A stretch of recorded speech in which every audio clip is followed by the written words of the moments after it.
Good afternoon, everyone. Welcome to the SACSIM User Conference Session 4, Work Smarter, Not Harder. So I am Xin Gao. I'm a travel monitor in SACOG. I'm the moderator of this session. The technical support of this session is Katie Brunity. Thank you, Katie. I hope you all enjoy the prior 3 sessions and feel the conference has been providing useful information to you.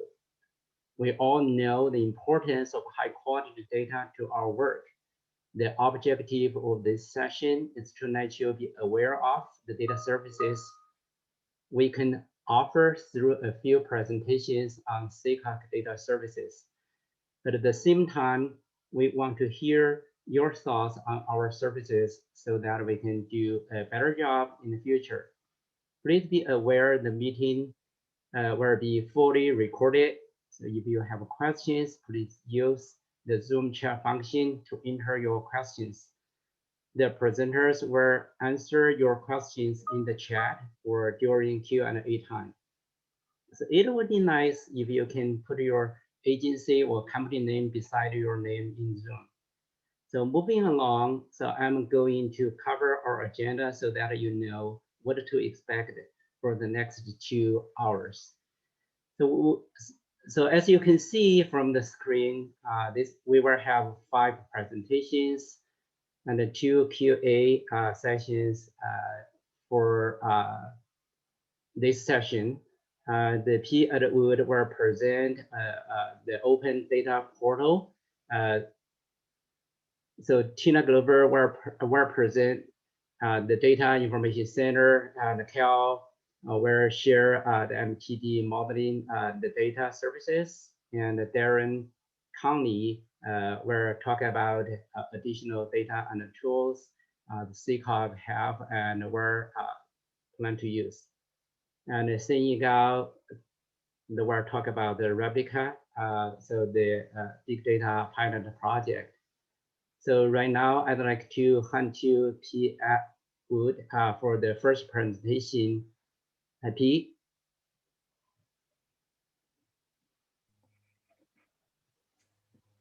Thanks, Xingyi. Yeah. So let me go ahead and going to go ahead and share my screen here.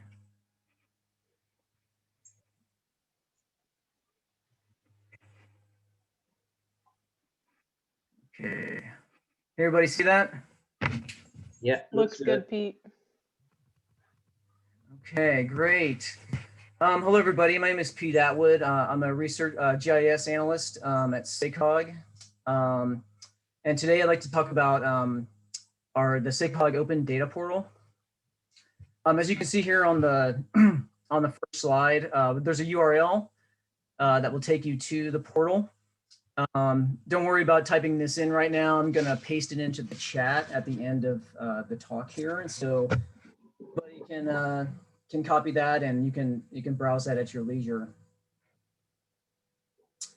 So to start out, the Open Data Portal is it's essentially a cloud-based platform, and it's based on ESRI's GIS technology.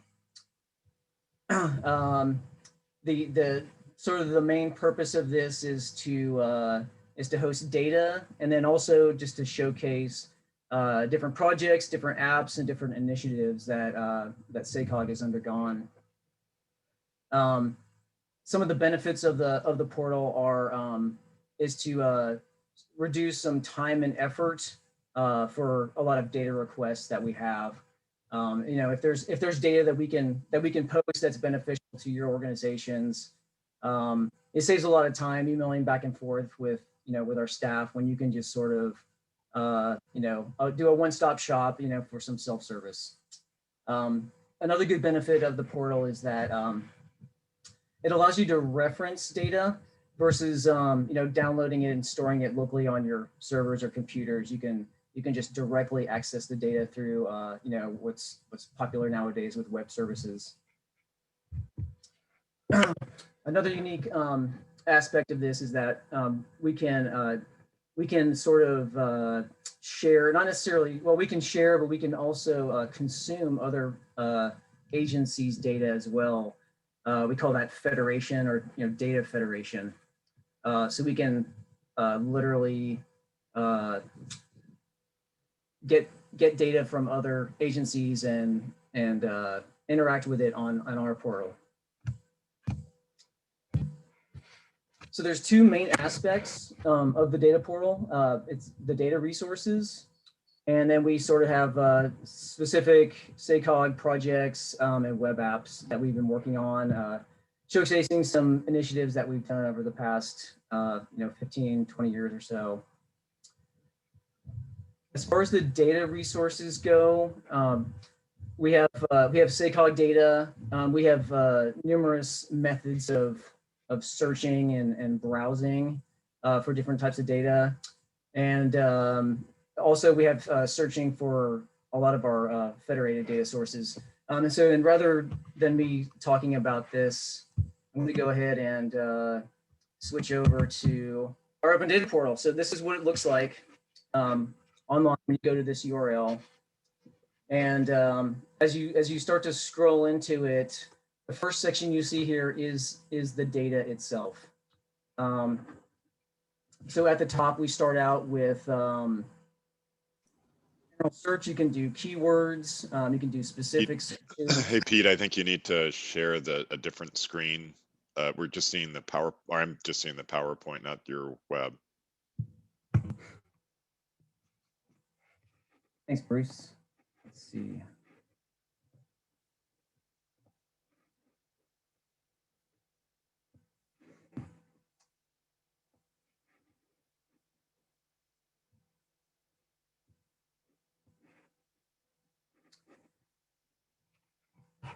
Is that better?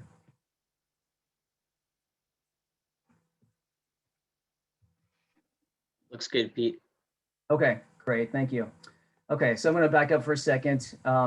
So this is the website of our open data portal, and as you start to scroll down here, this is the data section, and there's a few different methods for searching for data on the site. So this box at the top, this is just a general keyword search. If you're just looking for something, you're trying to find your way around it, we can go ahead and just start to type in something, say if it's census related. And so I'm looking for, in this case, I'm looking for block data. And I found a data set for the 2010 census. And it takes you into the main data page. And so this is essentially what a data layer on the portal looks like. You have the title of the data set at the top, and it shows the number of records and the last time it was updated. On the map, so you see this bounding box here, and the reason for that is that there are so many features in this particular data set that it would be cumbersome to render it at this scale. But the map is interactive, and you can start to zoom in to explore an area. As you do so, you'll see the features start to render.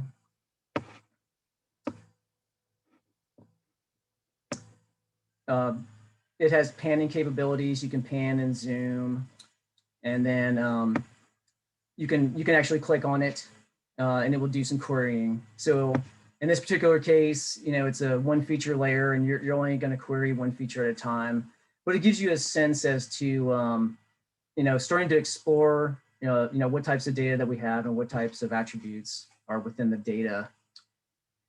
Scrolling down a little bit more, you'll typically have a little bit of a metadata description here as to what the layer is. And it digs a little deeper into sort of the schema on the data side. So you can see if a certain field is numeric or if it's a string field. Down a little bit further, and I'm not exactly sure how they do this, but it's probably based on keywords from your previous search. And so they recommend other types of layers that we sort of have in our environment that might interest you.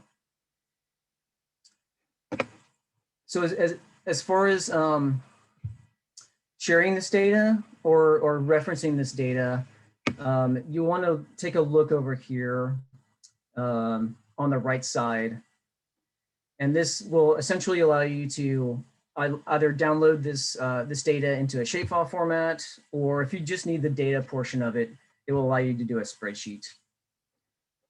The APIs section here, if you don't need this data on your servers, on your workstations, if you're using GIS software, or if you're using, you know, some other open source type of website, you can use these URLs, and there are web services that will then allow you to access the data through that method.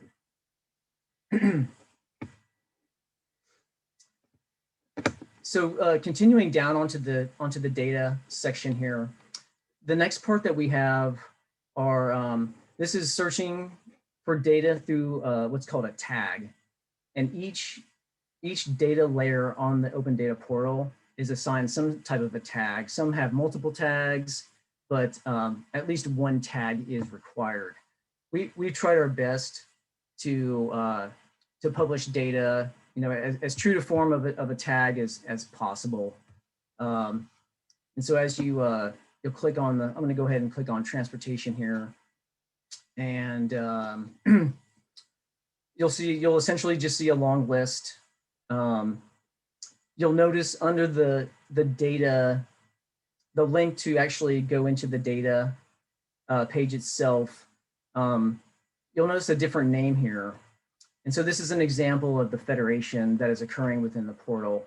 This particular data set posted speed limits. This is SCGIS. So I happen to know that that's Sacramento County. Looking at this data set underneath it here, you'll notice this one's, so this is definitely a SACOG data set. We've tried our best to label our data so it's as clear as possible as to who the owner is or the curator. But that's sort of the caveat of federating is other agencies may not take as much care, and you may have to do a little research to find out exactly you know, what agency is hosting that data. And then of course the third, we added the other individually federated data from agencies that we know of that have ESRI open data portals. In case you're looking for a one-stop shop and not having to go and track down, you know, other cities or counties and what types of open data that they have. So, you know, for instance, if you're already on our site, if you're already looking for data and there's something specific with the city of Sacramento, you can access, you know, the same data that they publish on their portals, you know, in this website. Another thing and this is a good example here of the city of Sacramento one. You can sort of see these icons in the upper left corner here. This one's a data. So this is a data set. And then when you scroll down a little bit more, you can see that there are different things on here. There's apps, there's data. There could be, you know, GIS data sets, you know, feature layers, or just plain tables or spreadsheets or PDFs. And if you notice here on the left, there are some filters here. It appears that the city of Sacramento has 132 data sets. You know, that's a lot. You know, if I'm only interested in, you know, their GIS data sets, and I can click on the filter, and it looks like that dropped by about half. So there are some various tools built into this platform that will allow you to search for your data. So the second component I'd like to talk about past the data section here. So, you know, we have a few data sets that we've been maintaining for a very long time, and so we've dedicated certain websites or rather links that go to those areas. So this one in particular, this is a housing. It's a link and it just opens up a new page.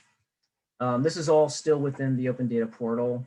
And we have just some descriptions about trends in the region with some graphs, and then there are some web maps as well. Down towards the bottom, these are just some older projects that we've done in the past and that link to other types of web apps and projects that SACOG has done. At the bottom here, so there is a link here. Clicking on this link will it will basically start up your email program and allow you to communicate with the data team here at SACOG.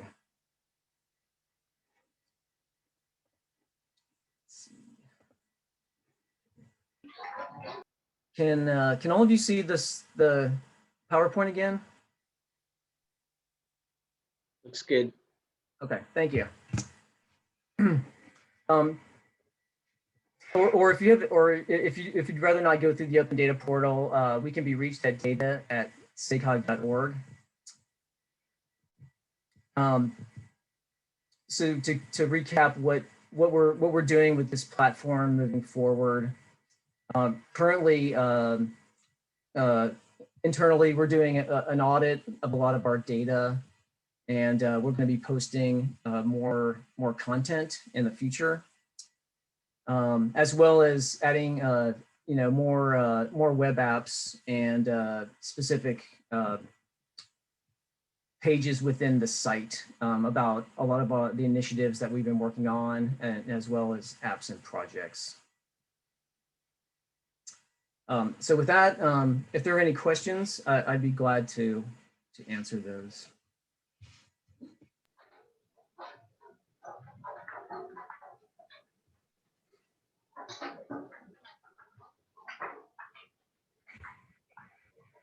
Pete, looks like there's a couple questions in the chat. I can read too.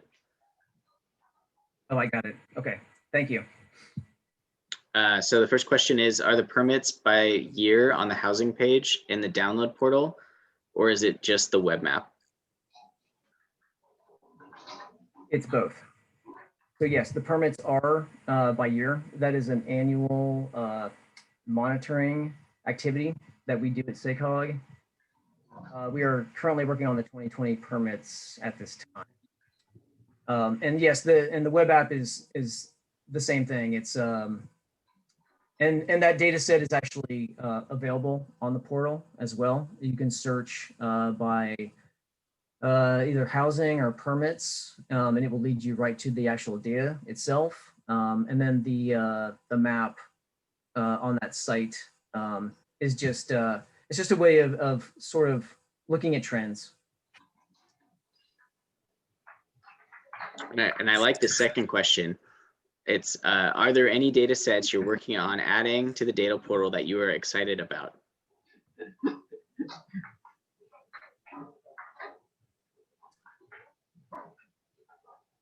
Pete, do you want to answer that? Yeah, I don't want to say anything that's going to get me in trouble because I have something in my mind, but I'm going to let you talk, Jeannie. There are a lot of exciting things. We're excited for the census coming up.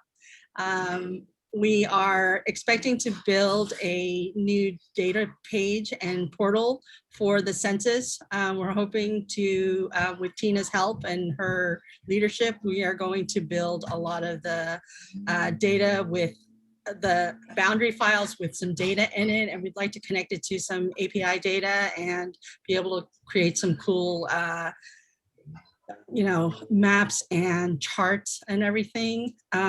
We are evolving the Open Data Portal every week, trying to find new data sets that we need to update, and it's awesome to have the federated data from all the other jurisdictions with that too. So yeah, keep looking at the Open Data Portal. You will see some changes, and then within the next quarter is what I'm hoping. So by the end of June, there will be definitely some new changes to the Open Data Portal.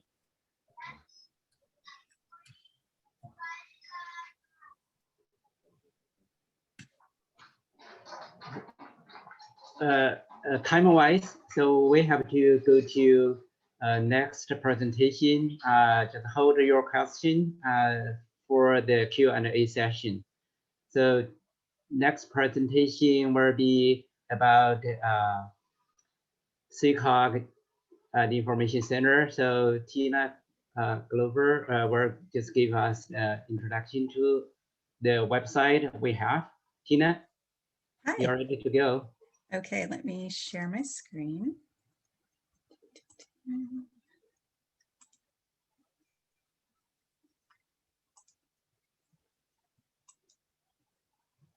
Okay, there we go. All right. So I'm assuming everybody can see my screen? Yes. Okay, great. Pretty good. All right, so the SACOG Info Center. The SACOG Info Center is actually many different things. I'm just going to go through kind of a bullet point because we don't have a lot of time to go over this right now, but just give you all a sense of what we do, what we offer, and really, in a nutshell, we're here to save you time. We are data experts, and we can generally either answer your questions, find data for you, train you to find data yourselves, or at least get you headed in the right direction with some contacts for specific topics and issues, sorry about that, that arise. We focus primarily on publicly available information that surrounds population, housing, and employment, but we have branched out into many other areas over the years. So again, so I'll go over kind of some of the major roles that the Info Center plays, as well as some examples of regular small data requests and work that we conduct on special reports. So firstly, I have to say that the Info Center is part of the Census Bureau's Census State Data Center Program, or an SDC.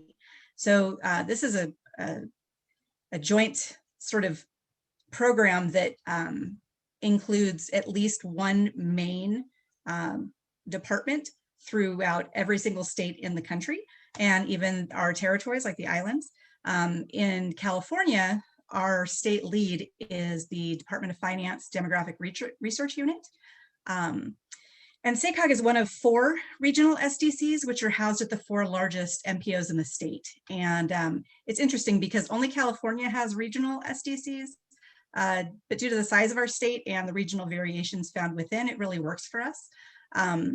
California also has affiliates, and these are folks that are generally smaller MPOs, some academic departments, and even some nonprofit members. It just gives us kind of some direct lines into the Census Bureau, and we've been able to build relationships and get trainings and just do a bunch of different things to be more of assistance to our data users. So okay, so I'm going to talk a little bit more about that, and then next we'll be jumping into some 2020 census updates. As you're all likely aware, 2020 was an especially challenging year for conducting a nationwide census, and we finally do have some release dates for when the data is coming because it is behind.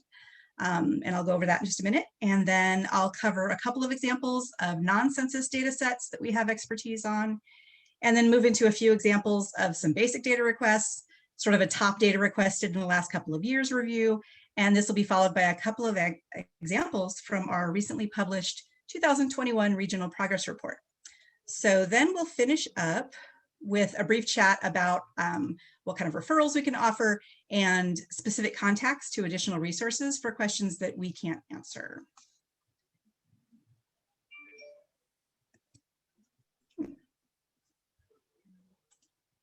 Wonder why that's, there we go. Okay, so as far as our Census Bureau activities go, kind of the 3 main points that we are, or the places that we serve here are, we're the regional 6-county point of contact for census news, data dissemination, participation in census programs, and even a lot more. So I'm a subject matter expert on general census knowledge, and but I definitely don't know everything. There's so much, but if I can't answer a question, I can generally point you in the right direction on where to start getting your questions answered. I want to talk a little bit about decennial census programs. So these are kind of an alphabet soup of programs where local governments are able to offer suggestions to the Census Bureau on a variety of census geographic boundaries. So this range in time from 4 years prior to decennial census to about 2 to 3 years after the results are released. So for the 2020 census, we've been working on programs beginning in 2016 and have more upcoming programs scheduled through 2022 and even into 2023. So if you have any, questions about what that means, and when we have the opportunity to make comments and who's able to make comments and all those things, feel free to shoot me an email. Each program has its own kind of specific need, and there are a lot of different hoops to jump through. But the thing to keep in mind is that for the vast majority of these projects, or I should say programs, they only happen once every 10 years. So it's kind of our one time to give our input to the Census Bureau to have change or to suggest changes for things like census tract boundaries, block boundaries, things like that. Then our third leg here is we also offer census training workshops and assistance. So we've traditionally co-presented census data specific workshops with the Census Bureau staff in person at SACOG's offices. We tried to do a few of those every spring. In the last several years, there has just been so much activity around 2020 census and all of the changes that were proposed, and then we didn't know what was going to happen. And so Census Bureau really wasn't available to host trainings or us to host them giving trainings. So we've been, completely virtual this past year. But the Census Bureau is now working on, a lot more webinars and ways to figure out how to use their sites and whatnot with what's available, online. So right now, in-person workshops aren't an option. We're not sure what the future holds, but ask if you are interested in getting onto our list of announcements if you're not already on there, and we can provide updates to census happenings.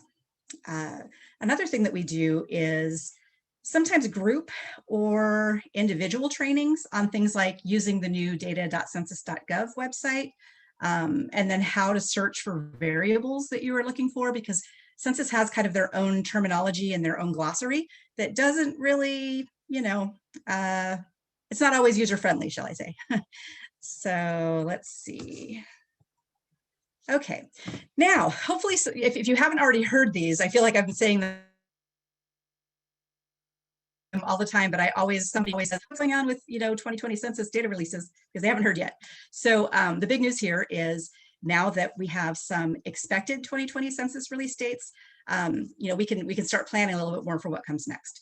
So the state level apportionment population counts that were supposed to be delivered by December 31st of 2020 are now going to be delivered April 30th of 2021. So those are just state level population counts. It's not going to be much data at all, but at least it's a step in the right direction.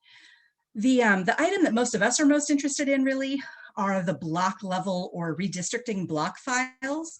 So the block level data itself, it's also called the PL94 or redistricting data, is now scheduled to be released September 30th of 2021. Now, generally in a census, the year after the census, we could expect the data April 1st of that year.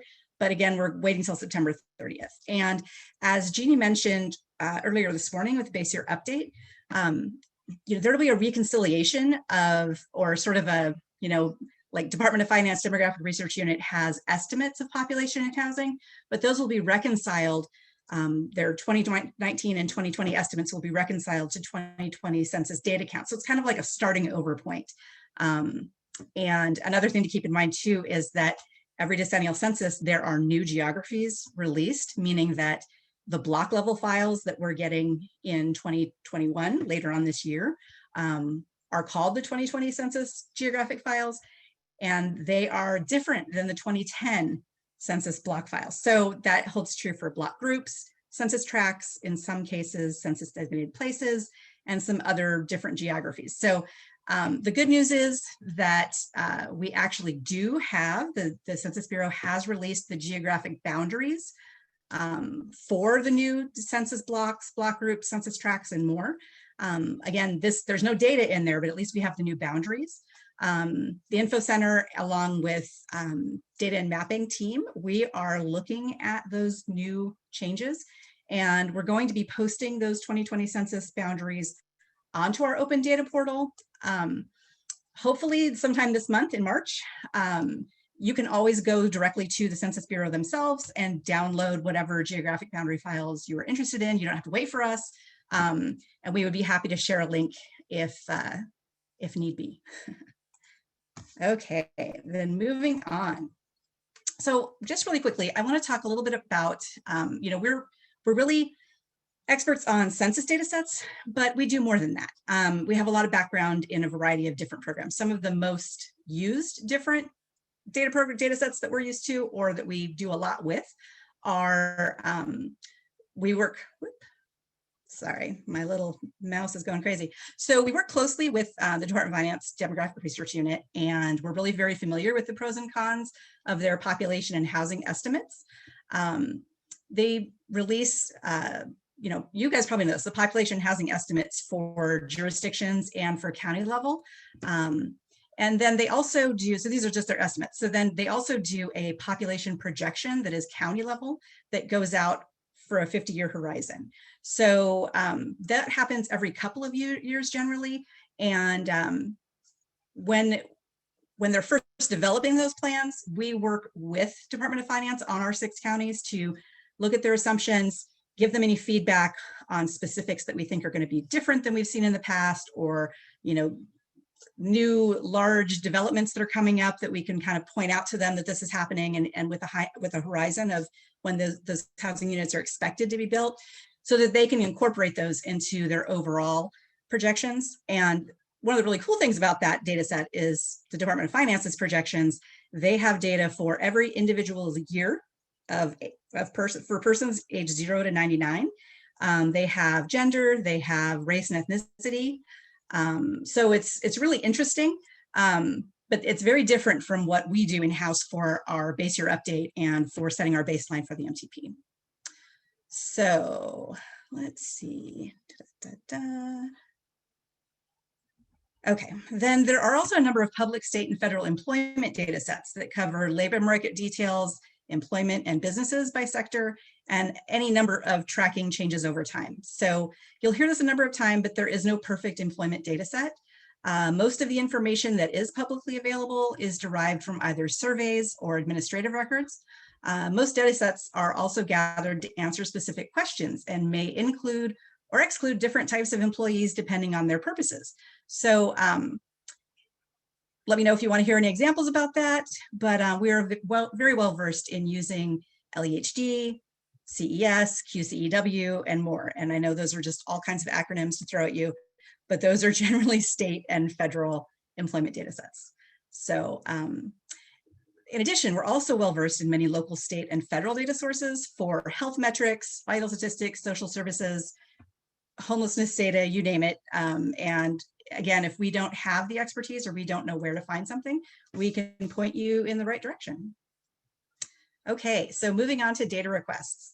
So the Info Center fills a variable number of requests each year. In 10 years or so, we used to fill something like 300 requests a year, and now we're closer to 100 to 150. Most requesters are internal SACOG staff or other state, local, or special district government staff, but we also fill a fair number of requests for consultants, students, professors, business owners, the general public, transit agencies. We've got a lot of customers. The way that we frame this is that we generally offer up to 1 hour of Info Center staff to pretty much any request. And this can involve basic questions around what types of data to use for specific needs, the pros and cons of differing data sets on the same topic, and or finding census table numbers or walking an individual through the new data.census.gov website. We do lots of different things. So one thing to point out is that our SACOG's member jurisdictions and consultants working under contract with member jurisdictions may request some data and other information that goes beyond 1 hour, but there are limits on staff availability. And unless a request becomes a special project for the Info Center, we may only be able to get you started and not conduct a major research study for any individual. But I do have some examples. When a request becomes a special project, there's generally more flexibility and time assigned to a given task, especially if we can charge some of that time to a different program. Okay, so just kind of going briefly over some of our most requested data. By far and away, the SACOG MTP SCS static projections data is kind of the #1 request, especially in years when it's just been recently released, like in this last year or so. The tables that I have access to are generally just static at some basic geographic levels like county, jurisdiction, census tract, block group, and traffic analysis zones, or TAZs. So I'm not the person that you would talk to about getting a special model run done, especially when you need to look at different variables. But I can usually be the pass-through person if someone has a specific request and needs to ask the modeling team. So anyway, in past MTPs, we have posted this data as Excel spreadsheets on our website. I'm hopeful that we can do that in the near future for this for this cycle of MTP projections as well. So our population and housing estimates. So there are a number of different ways of estimating population and housing estimates. There are some there's some state level funding that's very tied to Department of Finance's E5 tables, which are specifically estimates of population, household population, dwelling units by type. And so that's something that we've tracked annually and have available on our website. And our current tables show data at jurisdiction and county level from 1980 through 2020. So that's been kind of an interesting thing to show over time, or if you just need to grab that data really fast to do some analysis with it, it's a good option. So then I'll just go through this really quickly. I feel like I'm taking too long. The census ACS variables, again, because there are so many different variables and so many table numbers to choose from, if people aren't used to census definitions and vocabulary, it can be really tricky. Labor market statistics are gathered, again, from a variety of state and federally available data. We try to do reasonableness checking, especially if we're in a base year like we are this year in terms of updating our base year for the MTP. And then we also have some expertise on homelessness data. There's not a lot of data out in the world, unfortunately, but there is some pretty interesting counts data, so the point in time counts, and the availability of different types of emergency beds for subgroups such as veterans, transitional age youth, and more. And then I'm going to jump into real quick these special request examples. So things that we've done in just the last couple of years. The housing element data, this is a series of Excel workbooks that are a compilation of jurisdiction level and county level demographic, housing, and more data from a variety of sources. Leans heavily towards census, but the purpose is really to provide this data for those SACOG member jurisdictions who are updating their housing elements after the RENA cycle. And we've done a number of different things. We have some data that is pre-approved by HCD, or Housing and Community Development. So that data has already been given the stamp of approval to just drop right into a housing element. And we've also done some stuff to show change over time. And that's been pretty interesting stuff. Then we've also worked a little bit in the affordable housing realm, specifically around background rental costs and changes over time, affordability and availability. Those are all some really important things, and they're changing a lot over the last several years. Then the regional progress report, which I'm not sure if that's been announced too much in this conference so far, but the regional progress report is something that we've started doing kind of at the beginning of the new MTP SCS cycle. So it's one of the first steps. And our regional progress report was released in January of this year. And I'll have a link to it a little later in the presentation. It basically covers dozens of regional indicators and really just gives us a great look at what our region's doing right now. So we're gonna look a little bit more deeply into the progress report here, and I'm gonna give you a couple of examples of the indicators that we've done there. So the report is organized into 4 sections: who we are, which is primarily demographic variables, and then there are economic prosperity, vibrant places, and connected communities. So for the first time for doing the regional progress report, there are several metrics that are shown by race and ethnicity, as well as a number of economic metrics comparing the Sacramento region to other pure mid-sized regions around the country. So I've pulled a couple of examples from the report just to give you a sense of what that looks like. The first one here shows the racial ethnic makeup of our region from 2000 through 2019. So an interesting point about this chart is that currently 51% of our region is white, not Hispanic, which means we are right on the cusp of becoming more than 50% persons of color. So This chart is from census data. It specifically shows self-reported race ethnicity from 2002 through 2019. And it's an interesting look to kind of get just a snapshot of what's been going on in our region in such an important indicator. Then moving to the next one, for those of you interested in jobs data or employment data, this is an interesting take on what's been going on in our region in relation to jobs. So this chart itself is in the economic prosperity section, and it shows the total number of jobs over time in the Sacramento region. So starts with January 2000, goes through October 2020. We know that our region lost about 15% of all jobs around March, April of 2020. And we know that COVID-19 has had a pronounced near-term effect.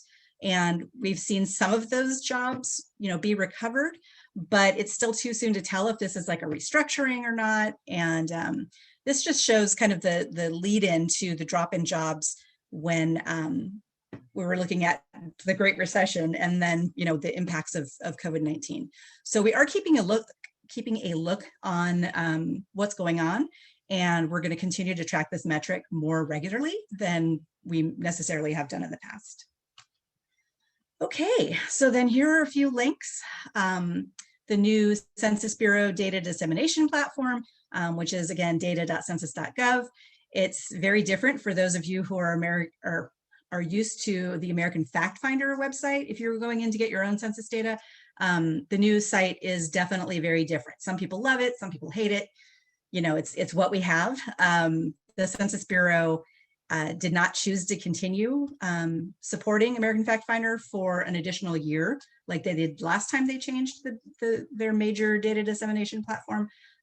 So we're kind of having to work along with that, knowing that the current tool isn't complete and there might still be some bugs and gaps and things. Then there's also a link to the 2020 Census geographic boundary files.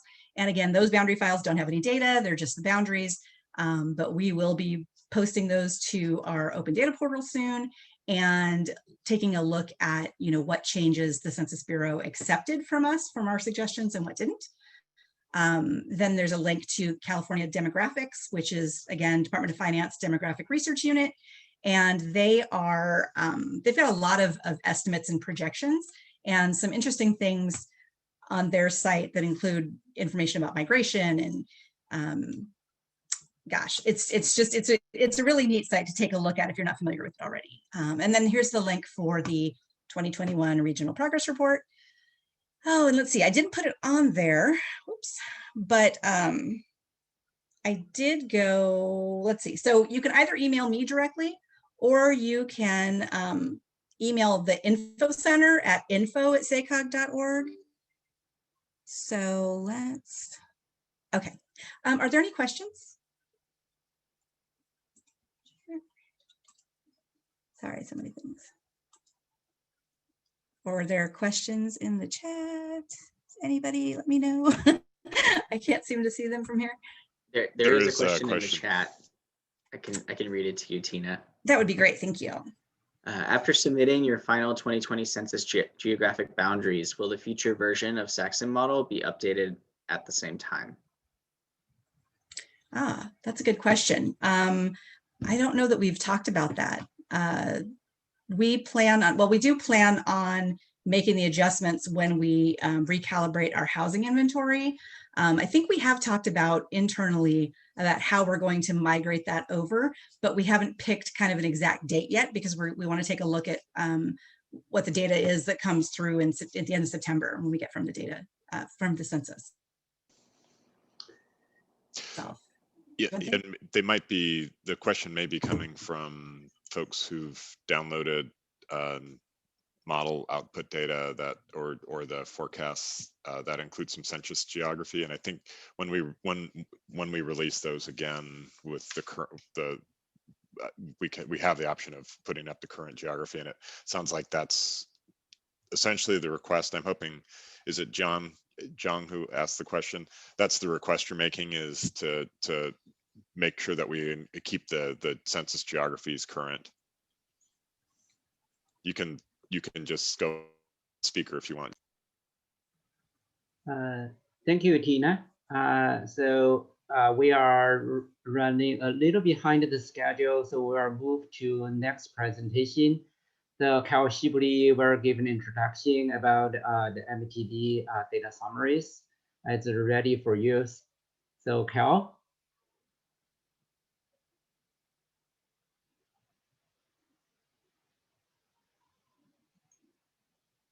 Yeah, looks good. Yep, thanks Shengyi. So yeah, what I'm gonna do is I get to basically release some of the summaries that we have, which I think is applicable to the the title of this session of the Work Smarter, Not Harder that we have readily available, and then talk a little bit about our latest SACSIM modeling files that are available. So I'd venture that about half of the room is familiar with these SACSIM modeling files. And then others that you may not be as familiar with these files, you've probably seen the results of these modeling files in tables or reports or project evaluation. Just real quick, we do have a data request form on our website. So for any particular travel demand model related requests, you can fill out this request form on our website, and one of us from the travel model team will get back to you and provide any resources that we have. So I think this was brought up in session 1, talking about when we're going to update from one version to another. And the first part of that was we updated from SACSIM 15 to 19, and that's really the software itself of our model. But the other thing that we do is we update the networks of the transportation networks of the model itself whenever we do an MTIP, and that's the Metropolitan Transportation Program Amendment. So this is released, and this is going to be released this year. Its anticipated adoption is in April. But we have these modeling files ready for you now, and we have a link on our website to request these files. So you can see on the right here, there's just a red box that requests these latest files. They're not downloadable from the website, mainly just because it's a large set of files, and you just fill out the request form and we can send them to you.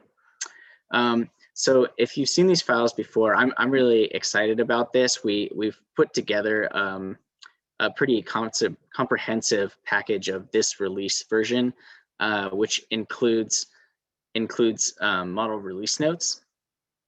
And I just want to walk you through this real quickly. So the way that we're writing this now is basically the model that's being used, which is SACSIM 19.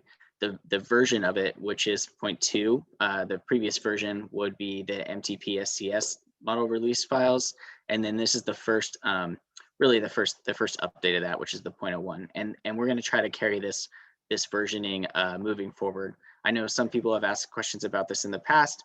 A lot of that had to do with we were releasing files as we were going, which had never been done before, as part of the beta process to try to keep up with some of the project's needs, in particular around pricing that was going on as we were doing our MTP SCS. As part of this as well, we have a description of the network updates. So there's a description, any updates that are in the transit files, the highway files, and then the scripts themselves, and that's all part of this document. There was also a request that I'm excited we were able to put together to include a master network for this version. So in the past, we've released the scenarios that we have for the MTP SCS as separate run scenarios and networks. We still have it that way, but there's been requests from some projects that they would like to put these together. And so we've been able to combine and make a master network along with a script to cut to those particular networks. So hopefully this helps streamline and make your projects a little bit easier. And then finally, I'm really excited about this. We have maps that are by county, and this really goes and shows the change between the previous versions and this latest version release. what you're seeing here is we have two maps. One is any changes that occurred to a capacity project, say a lane was added or removed from an infrastructure project. And then the other one, this was kind of a one-off thing, but there was quite a bit of ramp metering improvements that were done. And so we have a separate map that shows all of the locations that there was a ramp metering change. Either it was added or removed, or the time changes were adjusted because we added some additional functionality into the script based on some of the work that was going on at the project level. I mentioned this in the last session, but just wanted to real quickly note that we also have model documentation. This describes all of the input files that are required, as well as how to use them. And there's user guide. The overview and introduction is a good place to start, and then you should be able to use that to go from there to find the other user guides. And then the second part is related to the land use and transportation summaries that we have readily available. As part of the MTP SCS, we generate a lot of transportation data. We do it by region, but we also look at different geographies. And we want to just let everybody know that this data is available upon request. We have this in spreadsheet form by a wide variety of geographies. This in particular, this is looking at different land use data sets by county and jurisdiction. Some of this data that it's summarized is employment, sub-employment, number of dwelling units, households, population, jobs. And then we also have this by a few other geography types, such as by community type. We have the hexagons, which is a scale that we've been using for VMT summaries. And then we also have this by traffic analysis zones, the SACOG zones, zonal boundaries. The other part that's included in here is transportation summaries. So this includes metrics such as number of person trips, whether it's drive alone, shared, transit, bike, or walk, or like I mentioned, a wide variety of VMT metrics, including residential VMT, worker VMT, and some VMT per capita. So really, this is just letting you know this is readily available data. And if you think that this would be valuable for your jurisdiction, feel free to reach out and contact us. And this is just we have an email solely for these types of requests, which is SACSIM@sacog.org. You're welcome to reach out to me or anybody else on the modeling team, and then additional links on our website and the data request form. So we're really excited about this. We feel like it's easier to get this data, and hopefully this will be useful for anybody that is looking for travel model data. And with that, I'll open it up to any questions.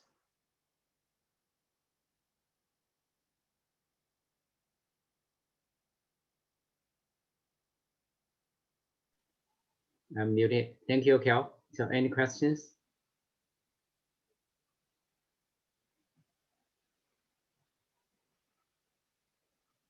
So if you need a little bit of time to think of the questions, so we will move to next presentation, and then we can answer your question through the chat or in the Q&A.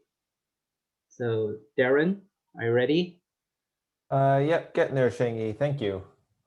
Let me just pull up my my screen here and go into presenter mode. And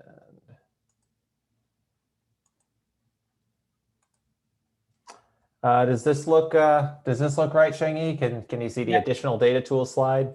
Yes, it looks right. Perfect. Thank you, and good afternoon, everybody. At yesterday's introduction, I gave sort of a teaser overview of a number of additional data tools that are not directly tied to SACSIM itself, but use some of the inputs and or the outputs from the SACSIM model. So following up on that teaser, I'll give a little bit more in-depth exploration of how SACOG's been using it and how they may be of benefit to some of your endeavors. Let's see here. First tool is the NPMRDS vehicle speed data. It's basically the relevance to the modeling, or let me go over it for a second. So it's, as I mentioned yesterday, it's archived vehicle travel times at 5-minute increments. And within the SACOG region, it covers over 7,000 roadway segments. So meaning one record is the average speed during a 5-minute period on one segment of roadway. So it's a lot of data rows. And it's based on in-vehicle GPS systems and mobile devices that have location tracking applications installed, such as cell phones.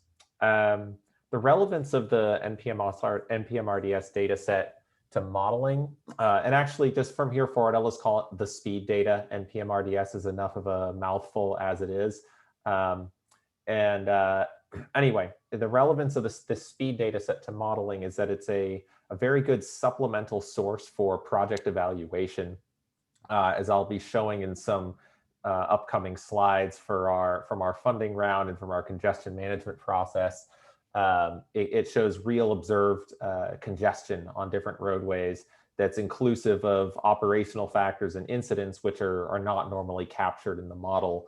And actually SACOG's upcoming model calibration efforts, in which we will be sort of updating some of the assumed free flow speeds in the model, we're going to be incorporating this observed speed data to help us set those and hopefully enable the model to be more accurate about like vehicle trip assignment and so forth. But other than the modeling, the upcoming slides will detail some of the other use cases that we have used the speed data for. Again, not directly relevant to the model, but I think they do a great job sort of illustrating some of the the ways that the speed data can really supplement the travel demand model for project evaluation. And let's see here. One such example that we just completed is SACOG's congestion management process. Quick background on the congestion management process, or the CMP, is that it's updated every 4 years along with the MTP. It provides a whole slew of updated regional congestion metrics and metrics that are relevant to addressing congestion, and then also outlines a number of strategies for addressing congestion. And it's also the CMP is also a federal requirement. All MPOs of the population of over 200,000, i.e. SACOG, must provide a CMP along with their metropolitan transportation plan. This is one example of one of the maps used in the CMP. I showed it quickly yesterday, but it shows some of the what I call the congested speeds. And so this is for each link. It's showing the average speed during that link's 4 slowest hours of the day. So this map is not showing data for any one time period of the day. It's not just the AM peak, not just the PM peak, but what it's really seeking to do is just give an idea of where, when you're considering the entire day, 24-hour day, where are parts of the region that are experiencing congestion. And as you can see, a lot of the usual suspects pop up, basically a lot of stuff along Business 80 through the downtown core. But anyway, this is one example of the speed data in action to sort of kind of highlight where regional congestion issues are within the region. Aside from a spatial look at congestion, it also allows sort of an aggregate level look. So this chart is showing how the extent to which congestion is affecting the system in terms of just spatially how much of the system is getting affected by congestion, specifically on the CMP network. And as you can see from 2016 through 2019, for example, roads that are on the CMP network, the share of them experiencing congestion increased from about 54% up to almost 63%. And just as a heads up, the CMP road network is a subset of the full regional road network. So these numbers don't reflect congestion on the entire road network, just the subset that were selected for the CMP.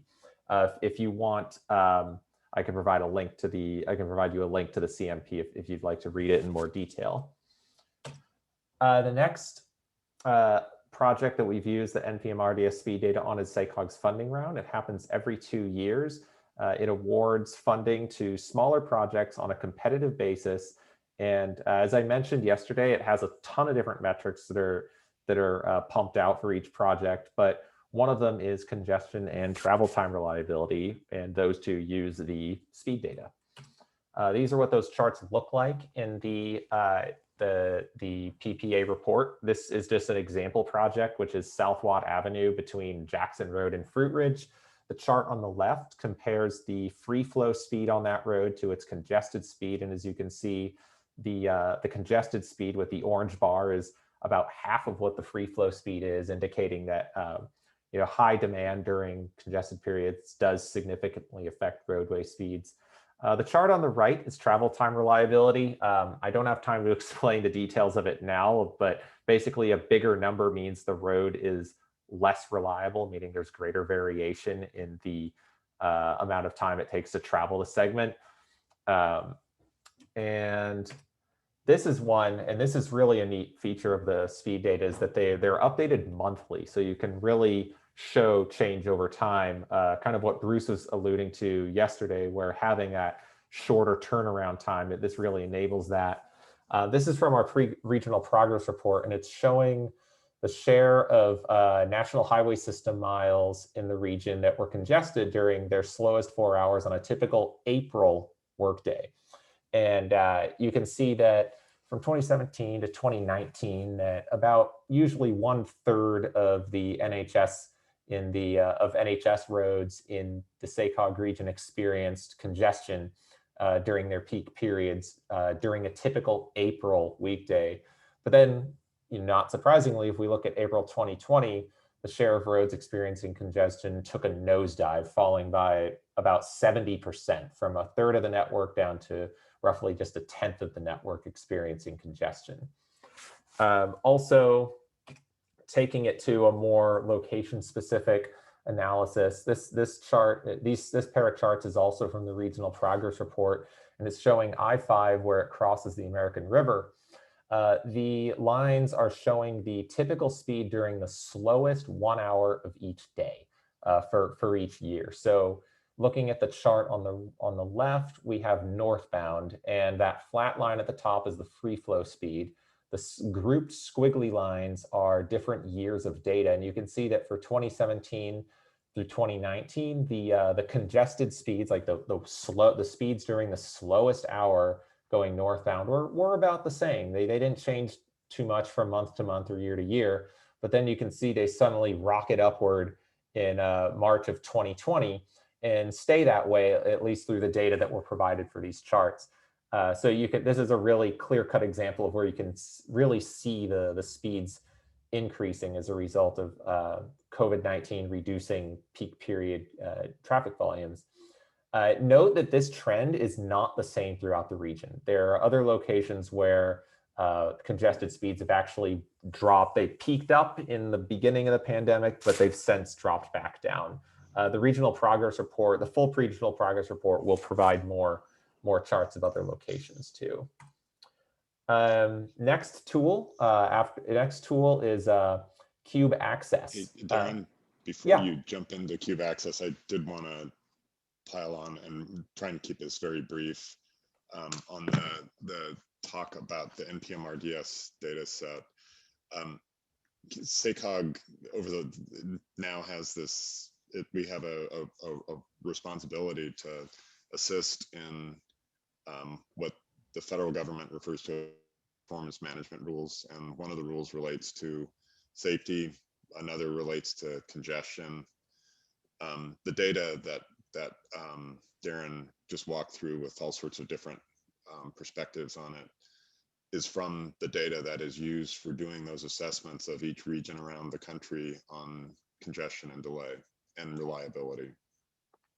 The data is provided to us at no cost to us. It's covered by the federal government. But that's the data for those assessments. Our job, we have felt that our job in helping to implement the performance management, the rules, is to take the aggregate data and try and find where the parts of the system that are contributing to higher delay and that are driving numbers up or numbers down. So that's what's driving our interest in taking that data and getting more specific about it. It's very much tied to that role that we have as helping federal government and the state DOT to implement those rules and try and provide apples to apples comparisons around the country for regions. The other thing that I wanted to mention on that score is, yes, we do use the data. We also look at the data for quality, and both for issues where there should be data reported that we're not getting data, we report those and we get the coverage expanded to include missing segments. The other thing is, in many cases, the volume data between when local agencies report data and when government gets it and starts using it in HPMS reports and all sorts of things, something happens to the count data, and we have assisted a couple jurisdictions in correcting that. Like a bad has made it all the way into that NPMR data set. We have done our best to try and make sure that the counts are reflective of actual counts. So part of it is we do have that role, and it's a big job. Once the data are up there, we want to use it, and that's why you're hearing a lot about it. And we can make that data available for member agencies for project studies and that sort of thing. Thank you, Sorry to Bruce. expand there, Darren. I just wanted to make sure that people understood the significance of all that information. No, thank you, Bruce. I definitely appreciate the that's important context to give, that this data became initially available because the federal government, beginning back in 2017, started requiring state DOTs and MPOs around the country to report a standardized set of performance metrics, and the speed data have been provided since then in order to help these agencies produce or calculate those required metrics. And also, as Bruce said, yes, there are issues with some of the volume data that are in it, which is one of the reasons why most of the analyses that we've been actually publishing from these data focus just on the travel times and the speed rather than the ones that incorporate volume data. In the future, we hope to improve that to be able to have like weighted values, such as like person hours of delay or vehicle hours of delay. But absent getting, in order to do those, we have to get sort of we can't count on the raw volume data that are provided with the data set with the speed data currently. But yeah, thank you for the context, Bruce. Moving on to Cube Access, as the name suggests, well, Cube Access used to be called Sugar Access, but it's now called Cube Access. And as the name implies, it is a tool that calculates accessibility. So the map on the right, as an example, shows for each block group within the SACOG region, it's showing the number of, the color is denoting the number of jobs that are accessible within a 45-minute transit trip from that block group. Darker colors indicate areas where there's you can get to more jobs in a 45-minute transit ride. And that's just one example. It's incredibly configurable. You can do, for example, transit access to jobs, walk access to schools, driving access to grocery stores, walk access to grocery stores, bike access to jobs, any permutation thereof. You can use any polygon geometry you want, whether that's block groups like here, or blocks, or census tracts, or TASs.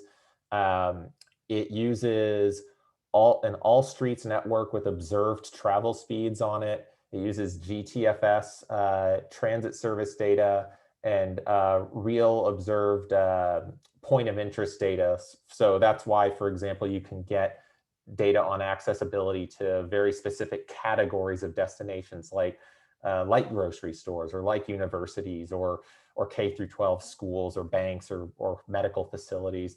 And for modeling, it's a great supplement to SACSIM. You can technically do accessibility analyses in SACSIM, but the difference with Sugar is that you can get much more granular. So SACSIM, for example, is probably fine for trying to see what's the driving accessibility, like how many jobs can you drive to. But if you want to say how many medical facilities can I drive to, that's a little bit harder. Or if you want to evaluate how much, if I build a bike bridge over a freeway, how much will that increase walking accessibility? SACSIM with its TAS level analysis is way too coarse to really capture the degree to which that bike path will improve or increase accessibility, whereas Cube access, because it has that granular all streets network and a granular geography, can give you a much better understanding of some of those accessibility changes. So I'm going to go through some of the examples here. This is one where in the CMP, one of the things that we measure in the congestion management process is not just how congested is the region, but also how good are alternatives to driving in the region. Because one of the main approaches to addressing congestion that we take up in our MTP is not just reducing congestion, but sort of providing alternatives to sitting in congestion. So this map just kind of shows, it shows transit accessibility throughout the region with the transit lines overlaid. And as you can see, there's not too many big surprises here. The accessibility tends to track along major transit routes. And this is just sort of a neat example of how you can visualize accessibility at a regional level. And in addition to sort of the spatial visualization, which I just showed, this chart gives sort of population weighted average job accessibility. So this is saying that the typical person in the region can access about 21,000 jobs within a 45-minute transit trip if they leave during the AM weekday peak period. And then almost 45,000 is how many jobs the typical person can reach within a 30-minute bike ride. Obviously, a lot of variation in this number throughout the region, but this is sort of a person-weighted regional average. Then you can also take those average accessibility scores at a project level. This is one from SACOG's funding round where we looked at a complete streets project in Citrus Heights and just sort of compared what is its accessibility to services such as grocery stores or medical services or retail. What is the accessibility from the project area to these types of destinations for this specific project compared to the region as a whole?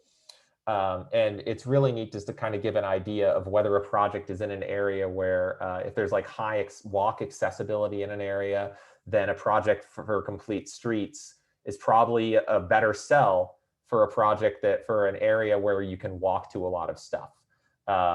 Or like that's just like, if you can walk to a lot from an area, it makes a project look better if the project is selling itself on being a complete streets project. Potential future use cases of sugar. We've done some internal testing of like doing before after accessibility changes, and that was one of the use cases I mentioned at the very beginning of this section. And that's definitely something we'd like to do in the future.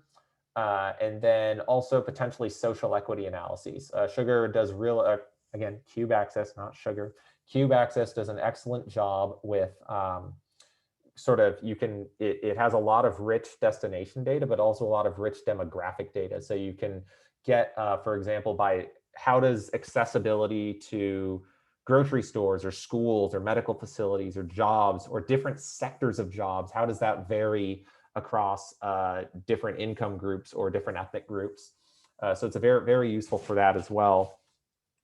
And the next thing that I want to make a plug for is that SACOG has started a GitHub account.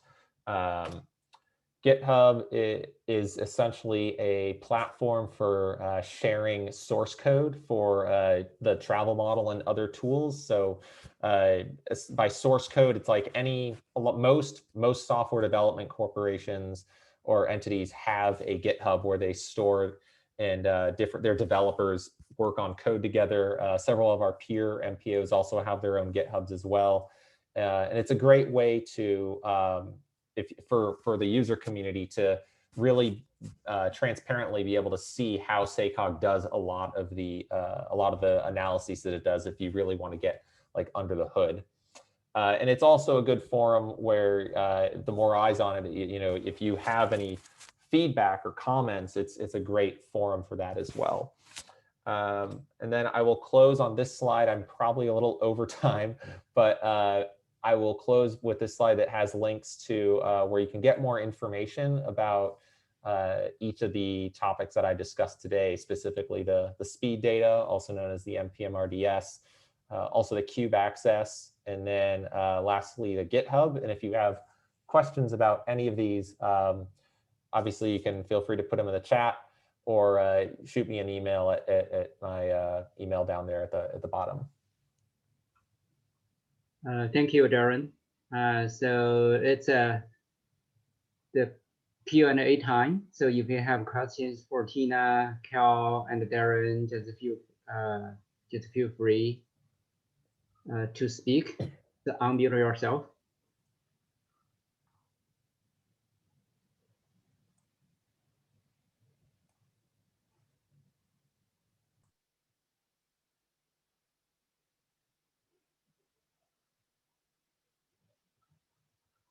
No questions?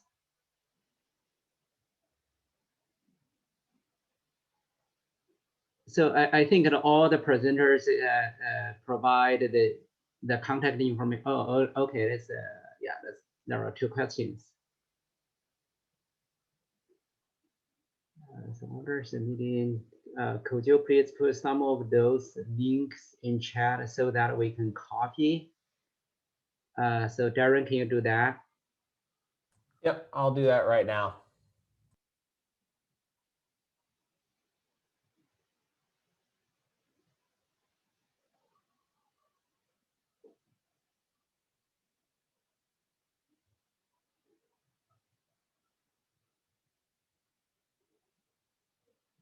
So any other questions or suggestions, comments?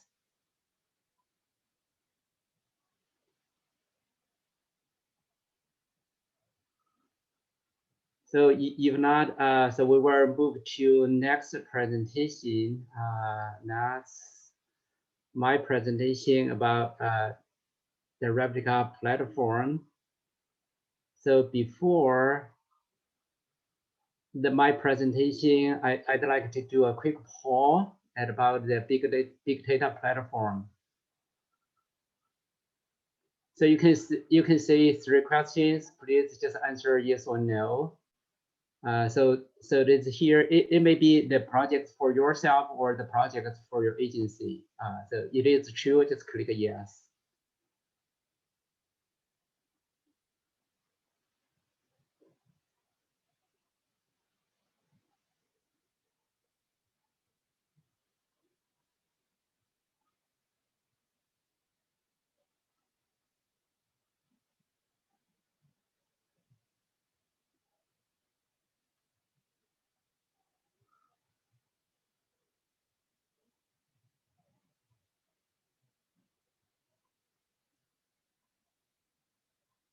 Okay.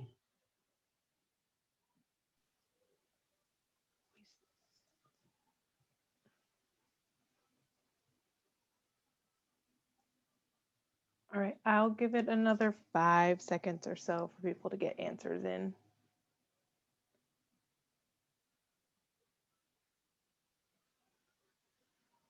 All right. Okay, pretty high.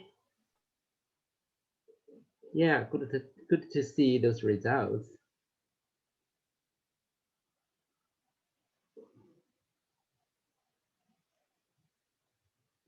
So okay, let me start my presentation. So let me share my screen.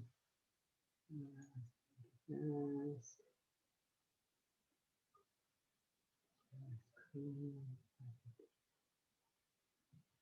Here.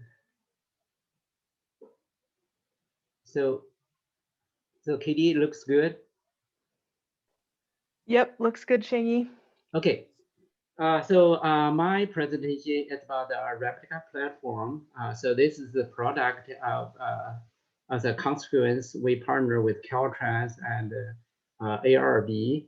It is a pilot project. So here I just give you a very high level introduction, what is, and then what the data in this platform and how we can use it, and what's the strengths and the weakness of this platform. Why I can't? Okay. So the term big data refers to the data that is so large, fast, or complex that it's difficult or impossible to process use traditional methods. So in transportation context, the big data usually refers to the data related with personal and vehicle travel, so including smartphone app, based location services, GPS, consumer spending, etc. So the big data, the term itself is not new. So by why is big data important? Just by analyzing the data, we can find answers that enable to cost reductions, time reductions, and new product development, and optimize offerings, and smart decision making. So we, as a public agency, and we want to have all these kind of features through the big data analysis.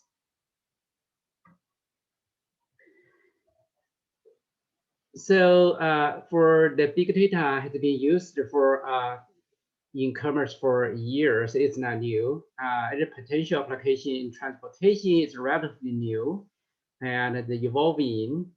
So for this reason, so we partner with Caltrans as a CARB and as a informal working group in 2018 and to explore the different data vendors.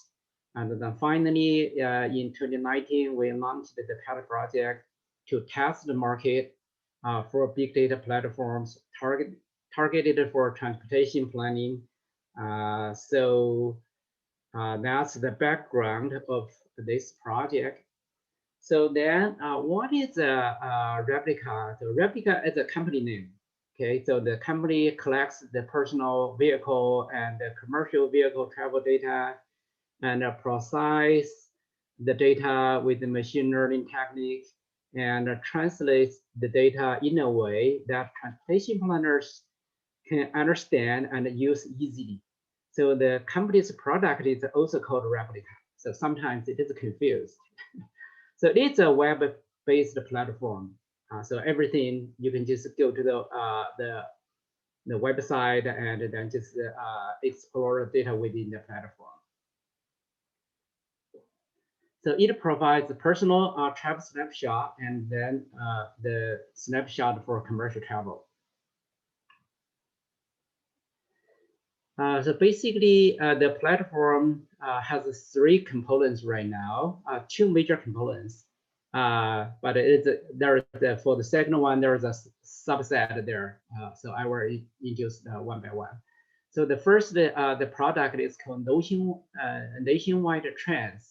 So the Nationwide Trends include the 2 major components. One is the mobility, one is the consumer spending. So the data starting from January 2019 until the latest week, it is so in terms of geography, so it is a state, county, and the census tract. So the users can just change the geography to get the data that match the geography. It's the weekly snapshot of the mobility and consumer spending. And for the weekly snapshot of mobility, we can get the trips by mode, the purpose by mode, the trips by starting time, and the residential BMT. And for the consumer spending, it covers the spending in retail, grocery stores, restaurants and bars, gas station parking, taxis, and tolls, airline. It's basically a recreation and entertainment and travel. So the second, the big component is called replica place.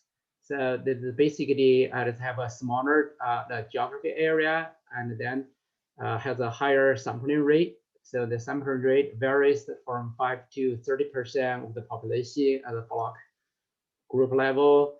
And the geography, besides the standard geography, and we do the standard geography, basically the geography used by census, like a census tract, the census block group, the county, school district, and so on and so forth. And we also have SACOG customized geography like a TAZ, the community type, and red. So it includes the personal and the commercial travel. It's the quarterly snapshots starting from fall 2018 to fall 2020. And in terms of the day of the week, so it has a snapshot for each of day of the week.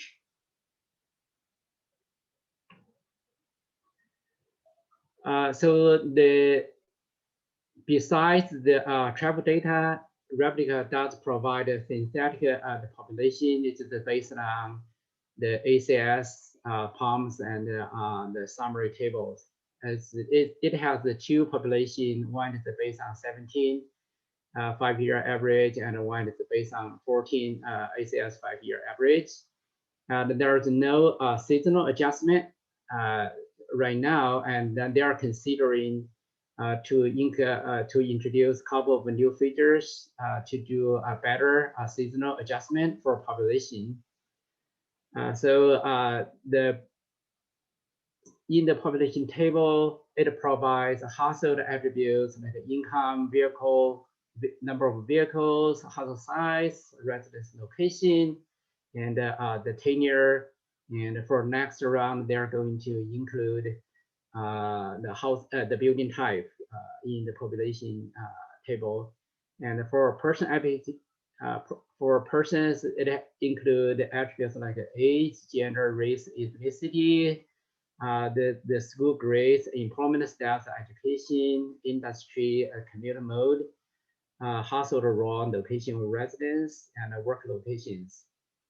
So basically, it's good for a lot of analysis. So for the personal travel, it is at the individual level. So it include the individual trip diary. So pretty much like the trip diary we did in travel survey. So it includes the trip origin, starting time, mode, origin, purpose, trip duration, trip distance, destination, purpose, arrival time, destination.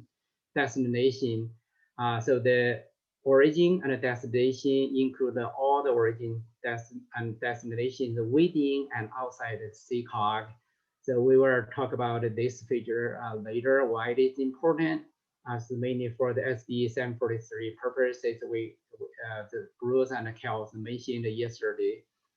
So so for each trip it has a mode. So the mode includes walk, biking, driving, and travel as a passenger, a school bus, transit, and the TNC. So there has the origin and destination purpose, including home, work, shopping, eat, and all other the major purpose.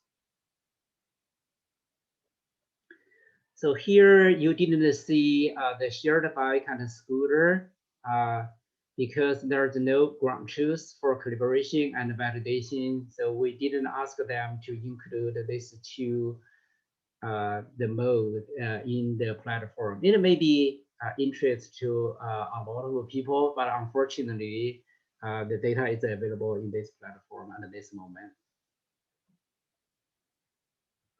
So the platform also provide estimate for the commercial trips. It is also it's disaggregated and it's provide the origin, starting time, trip duration, trip distance, arrival time for each trip. And so they are improving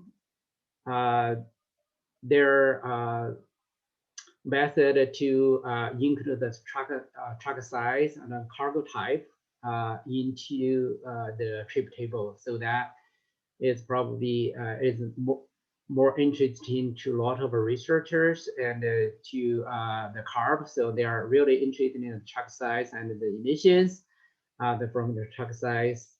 And then for the people who study the freight flows, they are more interested in cargo type.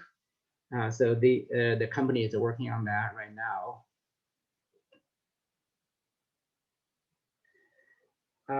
So for the transit, the platform includes the transit line and transit stop, and it's for each transit line and stop, and it also provide information for each individual transit trip. So that then each transit trip is linked to the travelers.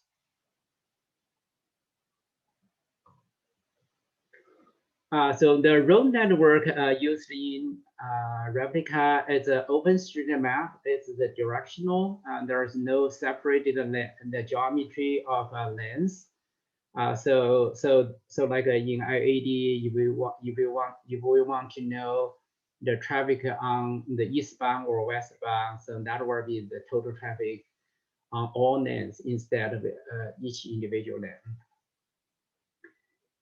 So for the vehicle trip, it is loaded to the street, the OpenStreet road network. It is so if we select the link, and then we will be able to find all the trips that use that link, of course, including the vehicle trips. And then we can also link all the travelers to the trips that they made, and then including the origin and the destination, the purpose, mode, and the trip duration. So the user interface, so most of the analysis work can be done through the user interface. It can create the origin and destination travel shed and traffic flows. The users can do select link analysis to get the trips and the traveler information on that link. And we can also run the line analysis for transit, and we can so the user interface can create the maps. The maps and the data for that map are downloadable. So what can we do with the replica data? So I list a bunch of the potential use here. So it's the inbound, outbound trips over selected geography. So we can do VMT analysis. It is by residence, by origin, or by destination, or can by all of them. The demographics of the travelers from to a selected geography. So it's all the travelers can link to the trips they made. So so then we can identify the trips made by SACOG residents within and outside SACOG. So again, so this is the critical to SB 743 analysis, in which no trips will be truncated. And the Bruce that gave an example of how we use it to derive the travel distance outside the gateway. So we can do the link volume and the route, the information. We can do the transit route information. For the commercial travel, we can get all the information, and we can do the day by day, the variation from Monday to Sunday, and the seasonal variation, because we already we already have this is a quarterly snapshot. So we have the four seasons for each year. And we did a preliminary analysis before and in pandemic. We did that. So here, I just give you a few examples of the application we did. So we use the replica as a data feeder to create a travel sheet for the tools we're using for project assessment. Is called a project performance assessment tool, or we short it as a PPA tool. So the PPA tool is used in the funding round. And the second application, it is quantifying the internal, external trips, the trip distance for the purpose of SB 743. And the third one is the corridor traveler demographics. Probably DKS can talk about on that later, because the DKS and Fair and Peers and they are using that feature to do some projects for Caltrans. So the El Dorado County Transport Agency is going to use replica as a primary data source to do their US 50 corridor action plan. So you saw this the slide yesterday from Darren's presentation. This is to show where the trips come from to the Roseville, the shopping mall. So you can see based on the colors, you can tell so roughly how many trips went to that shopping mall and how far they are. So you can download it, you can get each individual trip, and then you basically know who actually visited the shopping mall on a day and when, for what kind of purposes.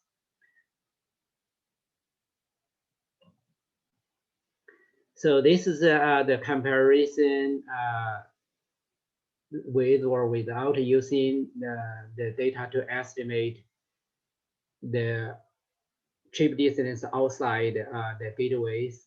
So you can see, just giving an example to pay attention to the rectangle, not a rectangle, the circled area. So you can see the difference. Even they are highly consistent between our travel model and the replica, but you can see there's some difference. So the replica does provide some additional value for that kind of work.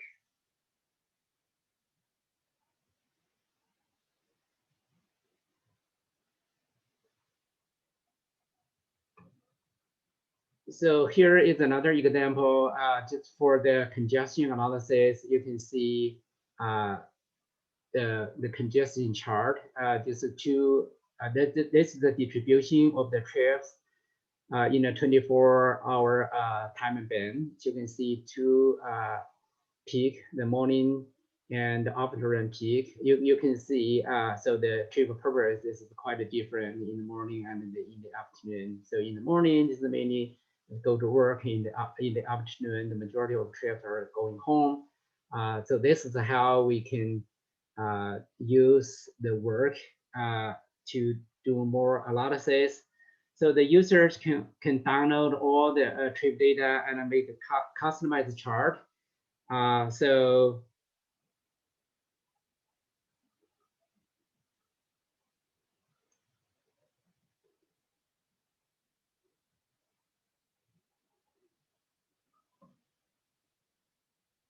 So then, what's the strength of this platform? So the replica platform has the custom the geography. So the spatial granularity is good. It can meet all the needs for a lot of analysis. And then it is for the time actually. So for each single trip, it has a departure time and arrival time like a real time.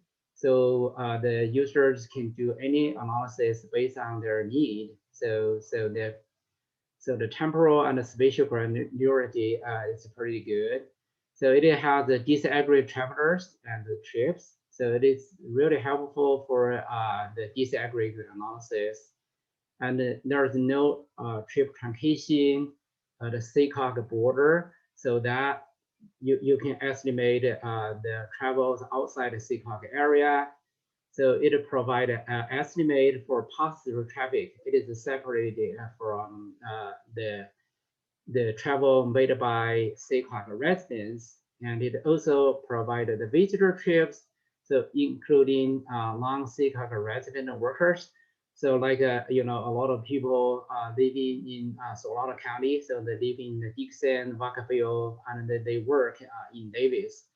And then those people will be included in the trip table. And we know they are residents, but we don't know the city name in Solano County, but we know they are from Solano County or from Bay Area or from San Joaquin County, but work in SACOG. So it's really for the users to understand the commute between the SACOG and the surrounding counties. The platform actually can provide a fine tuning based on the ground truth the MPO provided, and for SACOG, so we do provided the traffic count and the transit ridership for the calibration and validation purposes, and we do the validated population and daily transit ridership and traffic volume on the locations with traffic accounts. So the traffic accounts included the PAMS data and the accounts provided by local agencies. We also did a lot of extensive reasonableness check in trips, trip lengths, VMT, and OD flows. So then what's the weakness? So since the temporal and spatial granularity, it's really small, and then you know, in a very small geography area and very short time period, it is subject to a high margin of error, as you can imagine. So the CM is for the disaggregated travelers and the trip. So when in some small area, so the number of trips are very small. Just like ACS, it's subject to high margin of error.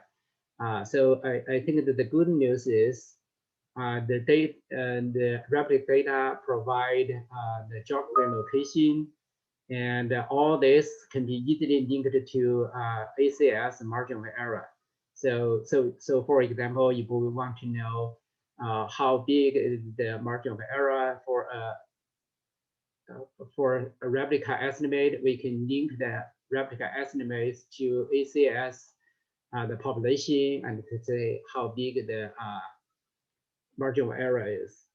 So we don't have a ground truth to validate the walk trips, biking trips, and commercial trips this time. So we only did a very high level comparison for the walk and the bike trips. So it is pretty comparable with those from our household travel survey. So at the high level, it is consistent. It's within the reasonable the range of variation. Yeah, as I said earlier, so the data doesn't include the shared bikes and scooters in their platform. So here I want to spend a few minutes to give you a live demo. So what the platform looks like. So I will stop sharing and then sharing. And Xingyi, while you're queuing up the demo, I think we should give people a chance to ask questions because it's we're almost out of time. Sure.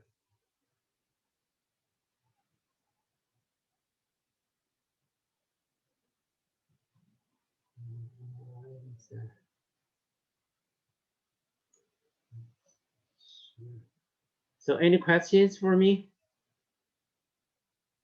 So Bruce, you're muted. I'm responding to 2 questions that came up, but you ought to look at them. I cannot get rid of the green.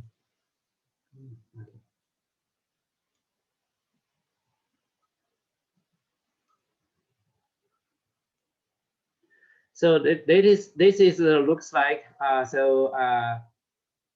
the users were sign up and created account. So we are current clients, and so we are authorized the users. So currently all the SACOG member agencies, Caltrans staff, the CARB staff, our transit operators are authorized the users. So here this is the nationwide trends.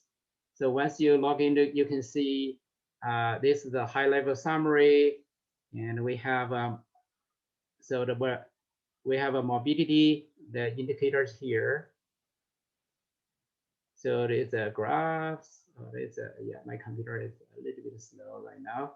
So you can see all the charts and then sticks here. All these are downloadable, and you can also the consumer the spending here. So you can see all the charts. You can change the time here to do a comparison. So I have to go faster. So and then we can go to the places. So this overview. So we got here. So we can choose here. This is for Sacramento, and this is the season that we have data for. This is the 7 days here. We can change all the geography here, and we also we have a bunch of the filter here. You can see the transit stops. So like when we turn it on, you can see all the transit the stops, the transit line, and the roads here. This is for link analysis, and so there are a bunch of filters on the left side. You can just apply all the filters to get the data what do you want, like a trip origin, destination, start time, purpose, everything here. I just give you a quick look what it looks like. So you can see the shares of the for each and of trips by mode. So you can also see this is by trip purpose. So this is what the place look like, and then here, oh yeah, here we can see they have a new product called Northern California. So it is a larger geography. So it covers the whole Northern California and the whole state of Nevada.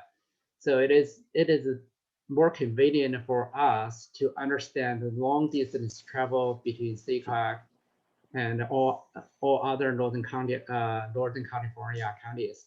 But for the other Northern California counties, definitely they can just say the trip. We probably should end the demo here. We could go on for a long time with the demo for sure, and just give people a chance to ask questions or make comments. Yeah. So that's the end of my presentation. So you're aware. So I'm happy to answer your questions. One to add to all that Chingy provided, and thanks for doing that. The pilot project runs through the end of this calendar year. We'll be working on an evaluation report for the pilot that we hope to publish early in 2022. We're fairly full of test applications that we're bringing to Replica, but are interested in your ideas and thoughts on any of that.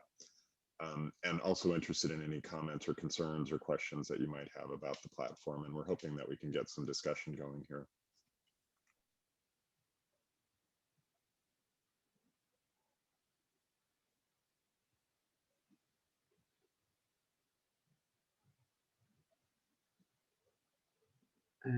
So for the first one, the branch, yeah. So for the question about the commercial data, so how have you learned anything new about the commercial vehicle travel? Oh, actually, we have not done any analysis about the commercial vehicle travel yet, but we are thinking of to use the information and then compare it with the commercial vehicle travel module within SACSIM. But it's on our agenda, but we haven't worked on that yet. Yeah, and Xingyi's mentioned a couple times comparisons to SACSIM. We definitely treat Replica as a source of estimates of travel behavior that's independent of SACSIM. The only place that they really overlap is we use ACS in creating our 2016 population file. We use ACS for that. Replica uses ACS for creating their synthetic population files, but they use different years.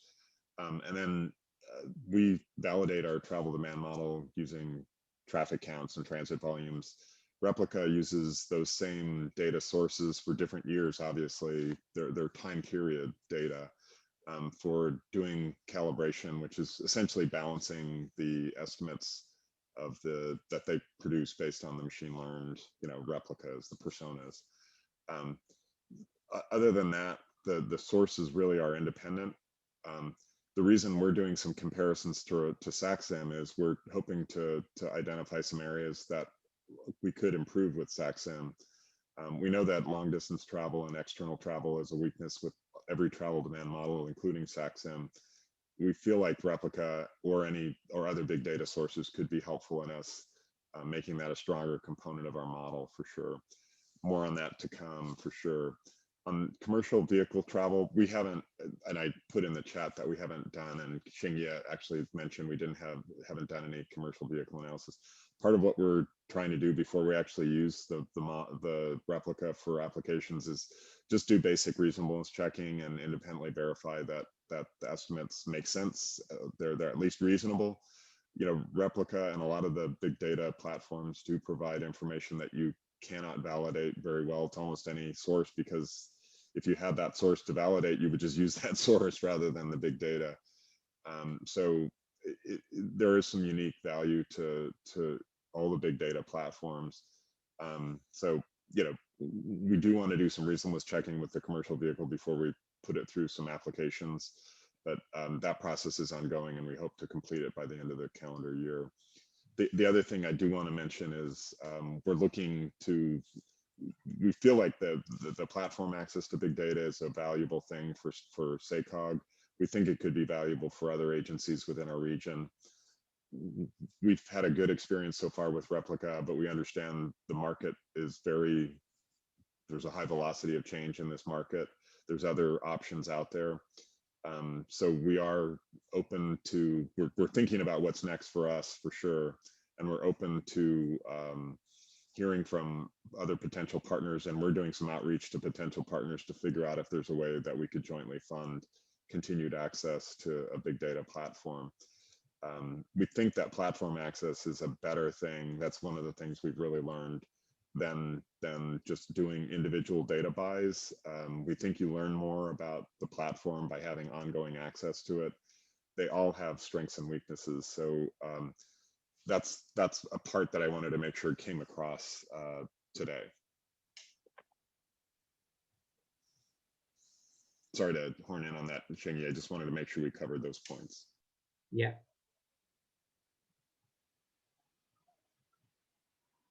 Yeah, by the way, so the data is free to all the users, and authorized users can download the data from the platform, and for other users, they have to send a request to SACOG, and then the SACOG can share the data for free. Yeah, SACOG essentially, and this is in answer to a couple questions that came in from Robbie. SACOG can provide brokered access to our member agencies.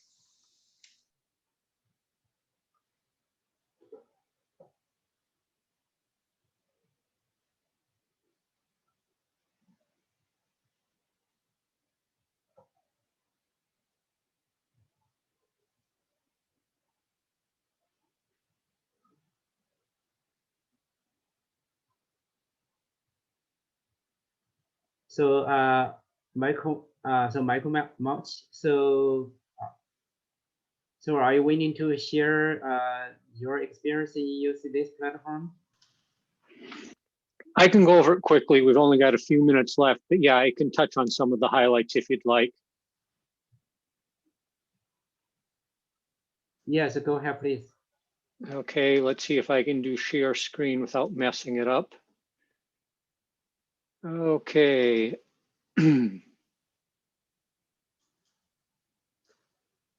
you see the screen? Did I do it correctly? Yes. Okay. I'm going to skip ahead. We use the replica data for two primary sources. The first one was to do a comparison between replica and SACSIM and to show some of the strengths of it and some of the trip characteristics, and that was put in a travel pattern data memo. The other one was to provide additional inputs and details to the environmental analysis. I'll skip this because you've already talked about the fields or variables in the data set. We were given data for select link analysis at 3 different locations on I-5. We're going to primarily talk about the Richards Boulevard's interchange to American River segment of the I-5 and not the other 2. For this analysis, we tried to do as much of an apples to apples comparison with SACSIM as we could.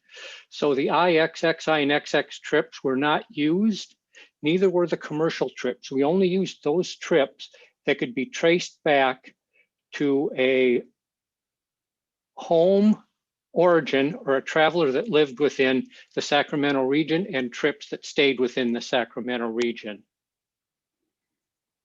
We did several comparisons, and I'm not going to go through the numbers because the numbers aren't really of interest here. But what is kind of interesting is some of the replica variables and some of the SACSIM variables are close but not identical. They categorize things slightly different. And if you look at the number of total trips, 88,000 or almost 89,000 for SACSIM, 72,000 for replica. So there are some differences, but there are a lot of similarities and a lot of correlations. In some areas, they correlate very, very closely. It's just, you can see 45% versus 42% for the northbound direction with a home origin. In the southbound direction, 29 versus 40. They're closer on some statistics, off in other statistics. If you look at the traveler trip origin, and destination type, again, you see some places where they're very, very tight, some places where they're not so tight. How tight they are really isn't what I'm trying to show here. I'm just trying to show the types of things you can do. You can compare, or you can get statistics by the traveler's age.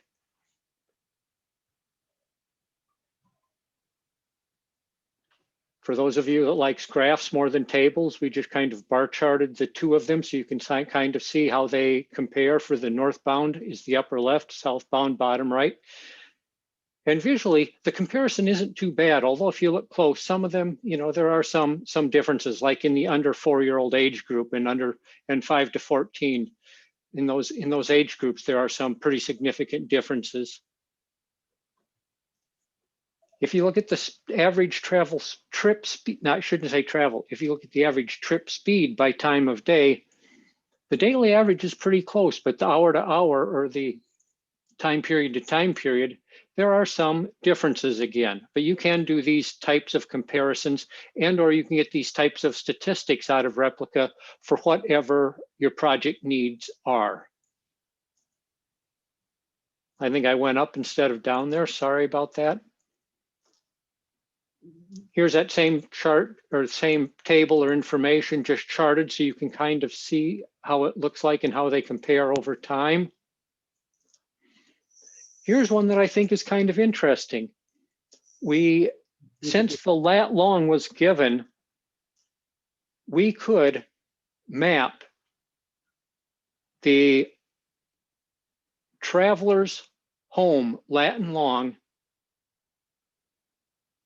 or his coordinates and compare them to SACOG's EJ shapefile, and we could tell which trips originated from households in these EJ areas. And we did that for both replica and for SACSIM.